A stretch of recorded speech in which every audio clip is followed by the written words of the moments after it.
مشرق وسطی جس کو انگریزی میں مڈل ایسٹ کہا جاتا ہے، یہ پورا کا پورا خطہ شروع سے مسلمانوں کا رہا ہے۔ خلافت راشدہ کے زمانے میں ہی یہ پورا خطہ اور علاقہ فتح ہو گیا تھا، اور کچھ اگر بچ گیا تھا تو خلافت بنو امیہ کے عہد میں فتح ہو گیا، اور خلافت عثمانیہ تک یہ سارے ممالک تقریباً ایک پرچم تلے رہے۔ بیچ میں کسی ملک میں کسی علاقے میں دوسری حکومت بھی بنتی رہی، لیکن خلافت عثمانیہ کے خاتمہ کے بعد انگریزوں نے، برٹش امپائر نے ان ممالک کو یا اس پورے خطہ کو بہت سارے ممالک کے درمیان تقسیم کر دیا، اور انہی ملکوں کے بیچ میں سیکنڈ ورلڈ وار کے بعد یہاں جو فلسطین کا علاقہ تھا اس کو برٹش امپائر نے اور دنیا کی بڑی طاقتوں نے اسرائیل کو دینے کا فیصلہ کر دیا، یہاں پر یہودیوں کو بسا دیا۔ اور یہ دیکھیے پورا مسلمانوں کا یہ خطہ ہے، یہ قزاقستان ہے، لبنان ہے، عمان ہے، قطر ہے، سعودی عربیہ ہے، سیریا ہے، ادھر تاجکستان ہے، ادھر ترکی ہے، یہ متحدہ عرب امارات ہے، ازبکستان ہے، ادھر یمن ہے،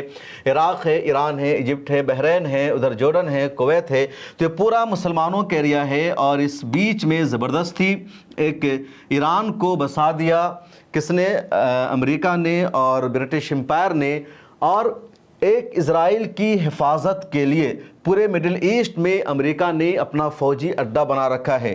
19 جگہ ایسے ہیں جہاں پر امریکہ کا جو ہے فوجی اڈہ ہے، اور امریکہ پوری قوت کے ساتھ یہاں پر موجود ہے۔ آپ یہ نقشہ دیکھیے، مڈل ایسٹ کا نقشہ ہے۔ ایران اور سعودی عربیہ رقبہ کے اعتبار سے سب سے بڑا ملک مانا جاتا ہے، اس کے بعد کویت، عراق، سیریا، لبنان، عمان، جورڈن، اور یہاں پر فلسطین تھا جو اسرائیل بن گیا، اور اس پورے میں ویسٹرن آرمی موجود ہے۔ آپ یہ نقشہ دیکھیے، یہ جو مڈل ایسٹ کا ایک تراش نقشہ ہے، اور یہاں پر 19 جگہ پر امریکہ کی آرمی موجود ہے۔ پورے مڈل ایسٹ میں تقریباً 40 سے 50 ہزار امریکی آرمی موجود ہے۔ اس کے علاوہ کچھ جگہوں میں انگلینڈ کا بھی فوجی اڈہ موجود ہے، روس کا بھی شام میں فوجی اڈہ موجود ہے، اور فرانس کا بھی ایک جگہ فوجی اڈہ موجود ہے۔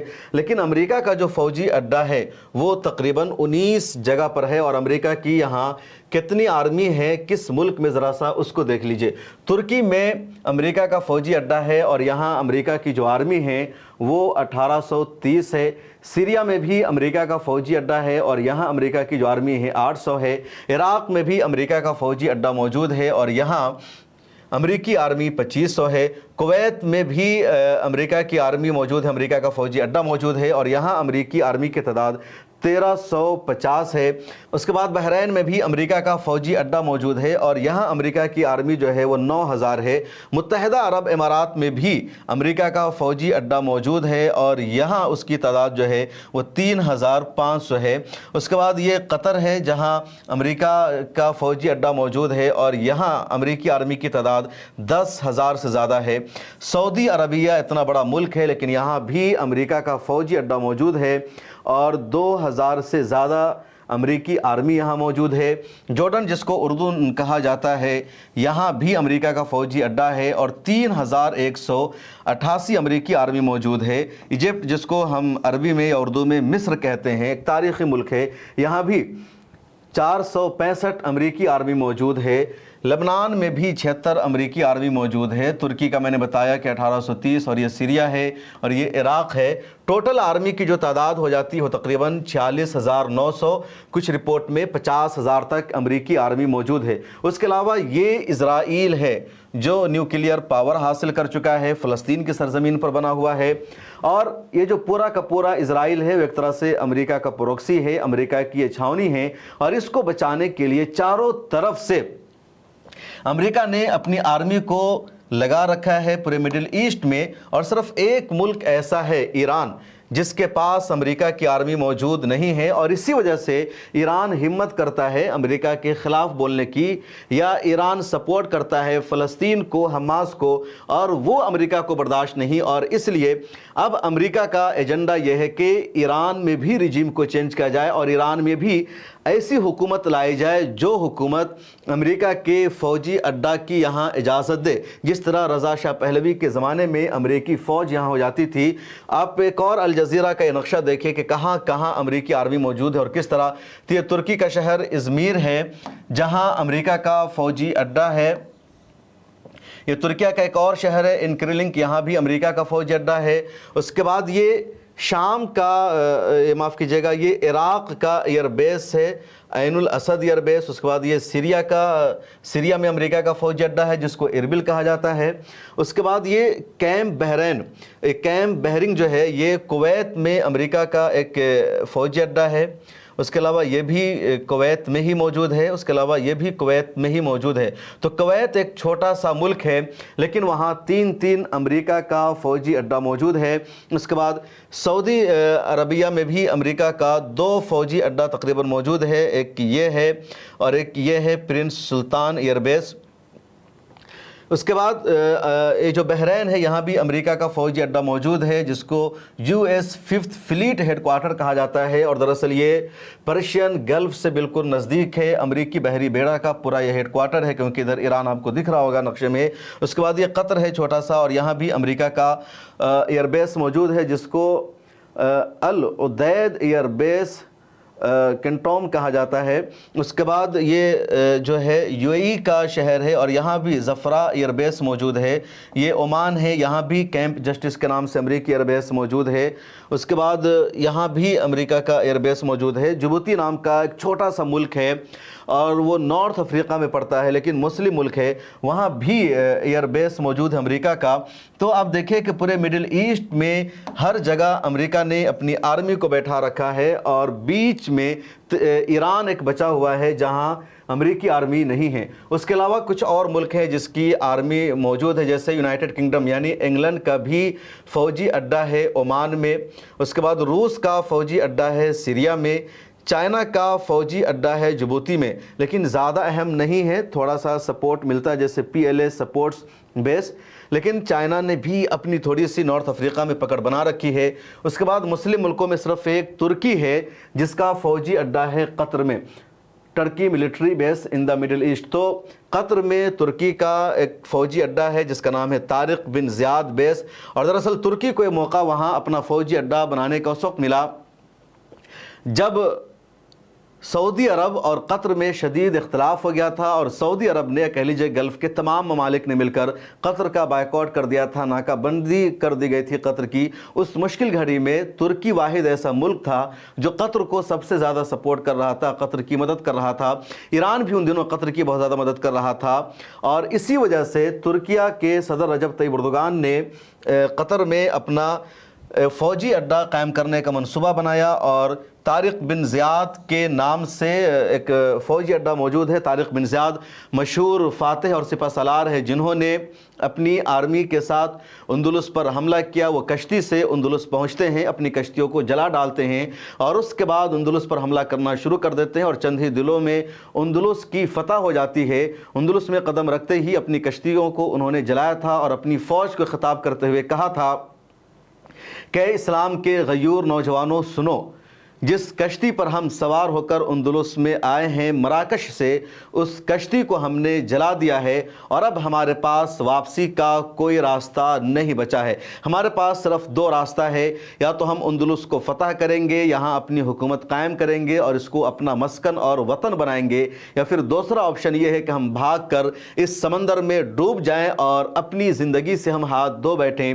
اور اس ایمانی جذبے سے بھری ہوئی تقریر نے پوری مجاہدین کی فوج کو سرشار کر دیا اندلس کے فتح کے جذبے سے اور چند ہی دنوں میں اندلس فتح ہو گیا اور 800 سالوں تک اندلس, جس کو آج اسپین کہا جاتا ہے, اسلامی حکومت کا حصہ بنا رہا.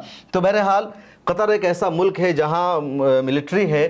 اب یہ ذرا سا جان لیجئے کہ جو ملٹری بیسز ہے امریکہ کے ان مسلم ممالک میں اس کا کام کیا ہے. تو جیسے دیکھیے ان کا کام ہے پاور پروجیکشن, امریکہ کی طاقت کیا ہے اس کا اظہار کرنا. دوسرا مقصد ہے انٹیلیجنس گیدرنگ, جاسوسی کرنا, انفارمیشن حاصل کرنا. تیسرا مقصد ہے امریکہ کے یہاں ملٹری بیس بنا کر کے ڈرون کے ذریعے کارروائی کرنا, آپریشن کو انجام دینا. اس کے علاوہ ایک اور ایجنڈا ہے اینٹی ٹیرر مشن, اور امریکہ کسی بھی ملک پر ٹیررزم کا, دہشت گردی کا الزام لگا دیتا ہے اگر اس ملک سے اس کی نہیں بنتی ہے. تو یہ ایک بڑا اس کا ایجنڈا ہے. اس کے بعد ریپڈ ریسپونس لاجسٹک سپورٹ کے لیے, ریسپونس کے لیے. اس کے بعد strategic control over golf waters and oil roots, کہ جو گلف کا پانی ہے اس پر کیسے امریکہ کا کنٹرول ہو، اور جو آئل روٹس ہے یا کہہ لیجئے گلف ممالک میں پیٹرول نکلتا ہے، پیٹرول کی دولت اللہ نے سعودی عرب کو دی ہے، عراق کو دی ہے، یا تمام عرب ممالک کو تقریباً دی ہے، لیکن پیٹرول کی قیمت کیا ہوگی اس کا فیصلہ امریکہ کرتا ہے۔ تو اس لیے بھی امریکہ نے اپنے یہاں آرمی لگا رکھی ہے، اس کے علاوہ یو کے، رشیا اور چین وغیرہ کی بھی ملٹری ہے، لیکن اس کا اتنا زیادہ اہم نہیں ہے۔ تو آپ دیکھیے جو سب سے اہم بات ہے اور جس کا میں تذکرہ کرنا چاہ رہا تھا کہ یہ جو ہے سعودی عربیہ ہے اور یہ ایران ہے، ادھر یہ بیچ میں پرشین سی ہے، تو تمام جگہ پر امریکی آرمی موجود ہے، صرف ایران میں امریکی آرمی موجود نہیں ہے۔ 50,000 سے زیادہ امریکی آرمی یہاں پر ایک طرح سے کہہ لیجیے تعینات ہے۔ افغانستان میں بھی امریکی آرمی موجود تھی، لیکن اب افغانستان میں امریکی آرمی نہیں ہے کیونکہ طالبان نے لڑ کر امریکہ کو یہاں سے بھاگنے پر مجبور کر دیا ہے۔ اب امریکہ ایران کو لگاتار ڈرا رہا ہے، دھمکی دے رہا ہے کہ تم انکنڈیشنل سرنڈر کرو، ہماری بات مانو، ورنہ چاروں طرف ہماری آرمی موجود ہے اور ہم تم پر حملہ کر دیں گے اور تمہارا وجود نہیں بچے گا۔ اس کے علاوہ امریکہ نے اپنے ایک نہیں، دو نہیں، بلکہ 3 بحری بیڑا کو، ایئر کرافٹ کیریئر کو ایران کے سمندروں کی طرف روانہ کر دیا ہے، مڈل ایسٹ کی طرف روانہ کر دیا ہے کہ ہر طرف سے ایران کا محاصرہ کر لیا جائے۔ لیکن اس کے باوجود ایران ڈٹا ہوا ہے، ایران اسرائیل پر حملے کر رہا ہے اور ٹرمپ کو بھی ایران کی طرف سے جواب دیا جا رہا ہے، اور ایران نے صاف کر دیا ہے کہ یہ ایران ہے، اور ایران پر اگر سعودی عرب سے حملہ ہوگا، سعودی عرب تو حملہ نہیں کرے گا، لیکن سعودی عرب میں جو امریکہ کا فوجی اڈہ ہے یہاں سے حملہ ہوا، یا یو ای کے امریکی فوجی اڈہ سے حملہ ہوا، یا عراق کے امریکی فوجی اڈہ سے حملہ ہوا، یا قطر یا عمان کے فوجی اڈہ سے حملہ ہوا، تو ایران اس ملک کو اپنا دشمن تصور کرے گا اور ایران سیدھے اس ملک پر اپنے میزائل سے حملہ کرے گا۔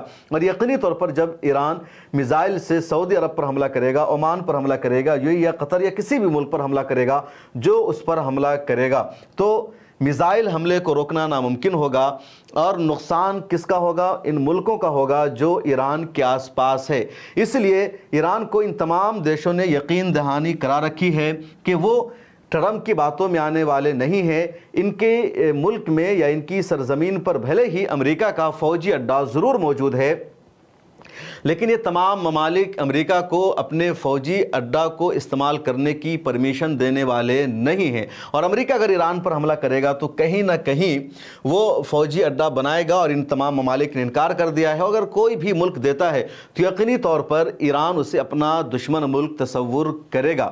اب اندازہ یہ لگائیے، ذرا یہ سوچئے کہ دنیا میں 200 سے زیادہ ممالک ہیں، اور امریکہ اپنے آپ کو دنیا کا سپر پاور کہتا ہے، لیکن امریکہ کی سب سے زیادہ آرمی کہاں ہے؟ مڈل ایسٹ میں ہے، مشرق وسطیٰ میں ہے، جو مسلمانوں کا گڑھ ہے، جو خلافت راشدہ کے زمانے میں ہی فتح ہو گیا تھا۔ اور ایک ساتھ جتنی امریکہ کی آرمی یہاں پر موجود ہے ان تمام ملکوں میں، مصر میں، یہ تو اسرائیل ہے ہی اس کا، ترکی میں، سیریا میں، عراق میں، کویت میں، بحرین میں، قطر میں، متحدہ عرب امارات میں، عمان میں، ادھر ایک چھوٹا سا ملک ہے جبوتی، وہاں بھی ان کا ایک طرح سے بحری بیڑا موجود ہے، دنیا میں کہیں اور پر نہیں ہے۔ اور اب بھی مسلم ممالک بیدار نہیں ہو رہے ہیں، کچھ سوچ نہیں رہے ہیں، اپنی صلاحیتوں کا استعمال نہیں کر رہے ہیں، تو پھر کیسے مسلم ممالک آگے بڑھ سکتے ہیں، ترقی کر سکتے ہیں، کیسے آزاد خارجہ پالیسی بنا سکتے ہیں؟ امریکہ چاہتا یہ ہے کہ تمام طاقت اس کے پاس رہے، تمام ہتھیار اس کے پاس رہے، اور یہ تمام مسلم ممالک اپنی دولت، اپنا پیسہ امریکہ کو دیتے رہیں، اور پیٹرول پر، پیسہ پر کنٹرول کرنے کے لیے امریکہ نے اپنی زبردست آرمی پریزنس بنا رکھی ہے اس پورے مڈل ایسٹ میں، جو سوچنے کی بات ہے، غور کرنے کی بات ہے۔ لیکن یہ الگ بات ہے کہ جو مسلم حکمران ہیں اس معاملے پر کبھی نہیں سوچ رہے ہیں۔